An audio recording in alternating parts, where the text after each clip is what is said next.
Сәлеметсіңдер ме балалар? Бүгінгі дене шынықтыру сабағында доппен қозғалмалы ойындар, волейбол ойыны туралы танысатын боламыз.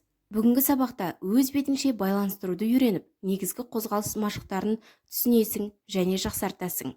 Әрекет мақсаттарыңа қол жеткізу үшін командада жұмыс істей бастайсың және өзіндік жұмыс жөніндегі біліміңді нығайтасың. Ал балалар, сабағымызды бастамас бұрын психологиялық ахуал тудырып алайық. Ол үшін менен кейін қайталаймыз.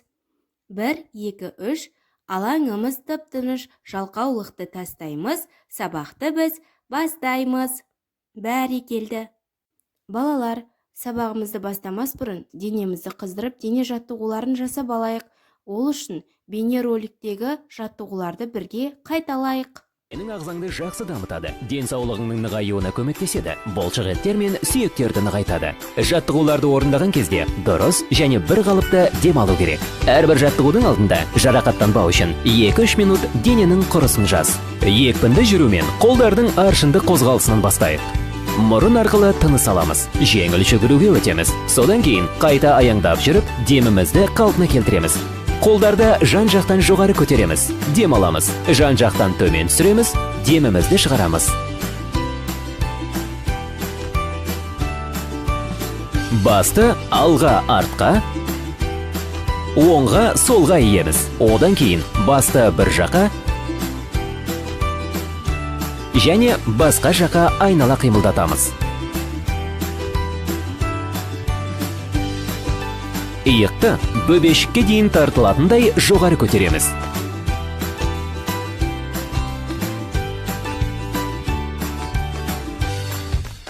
Денемен оңға, кейін солға бұрылып, бұрылған жаққа қолдармен сермеп, жартылай жүрелеп отыру.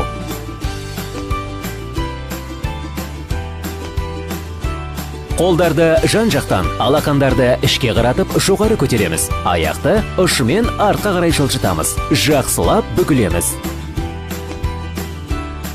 Дененің құрысын жазған соң, негізгі кешенге кірісеміз. Иық белдеуіне арналған жаттығулар. Сол қолды жоғары көтереміз. Оң қолды артқа қарай жіберіп, аяқ ұшына тұрамыз. Кейін оң қолды алға көтереміз. Сол қолды артқа қарай жіберіп, аяқ ұшына тұрамыз.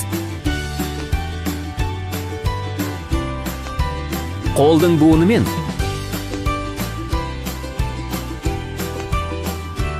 кейін шынтақ буынымен айналма қозғалыс жасаймыз.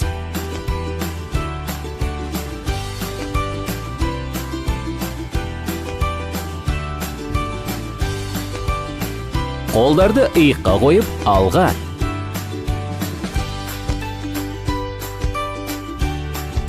және артқа айналма қимылдатамыз.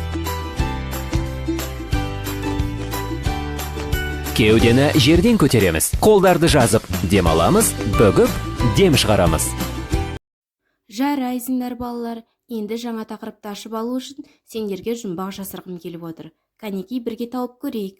Өзі кішкене дөп дөңгелек, тапшы кәне біле алсаң, өзіңнен де биік асады, мықтап жерге ұралсаң. Дұрыс айтасыңдар, бұл жұмбақтың жауабы топ. Олай болса балалар, бүгінгі сабағымыздың тақырыбы доппен қозғалмалы ойындар, волейбол ойыны. Волейбол ойынының өзіндік ойнау ережелері мен шарттары бар. Оны білу үшін бейнероликке назар аударайық. Волейбол ойыны тік төртбұрышты, ұзындығы 18 метр, ені 9 метр алаңда өткізіледі. Дәл ортасынан тор керілген. Тордың биіктігі ерлерде 2 метр 43 сантиметр, әйелдерде 2 метр 24 сантиметр.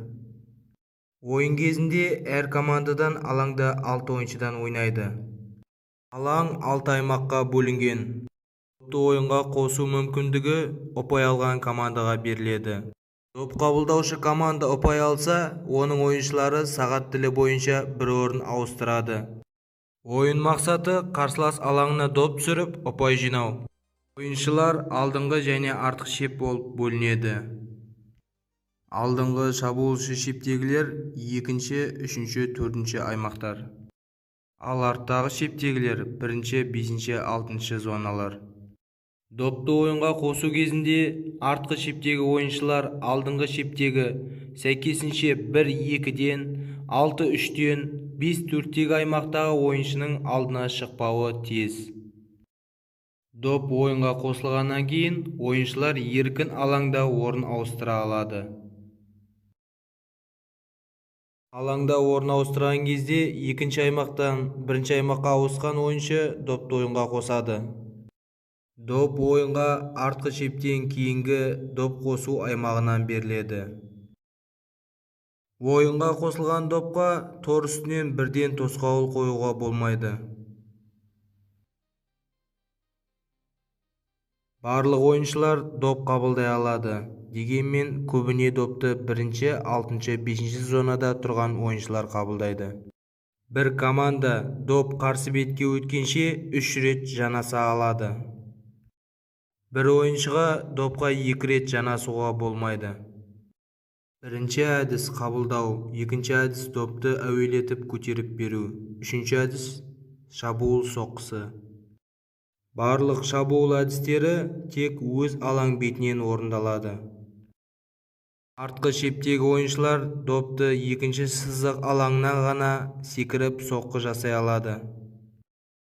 Қабылдаушы командадан келген допты ойыншы тордан өткізбей тосқауыл қоя алады.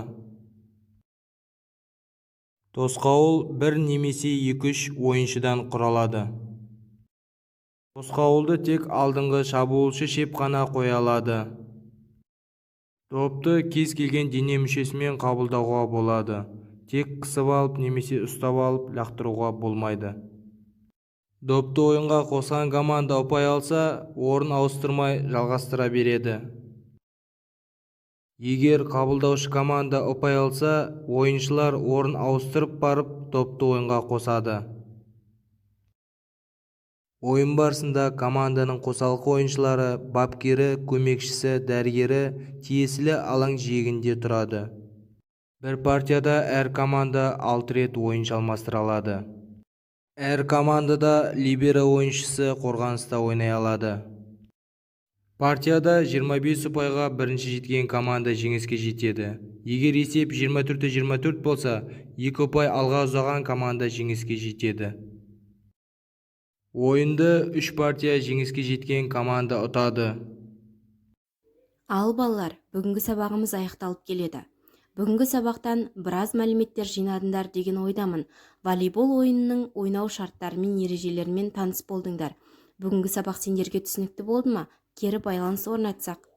Осымен сабағымыз аяқталды. Сау болыңдар балалар.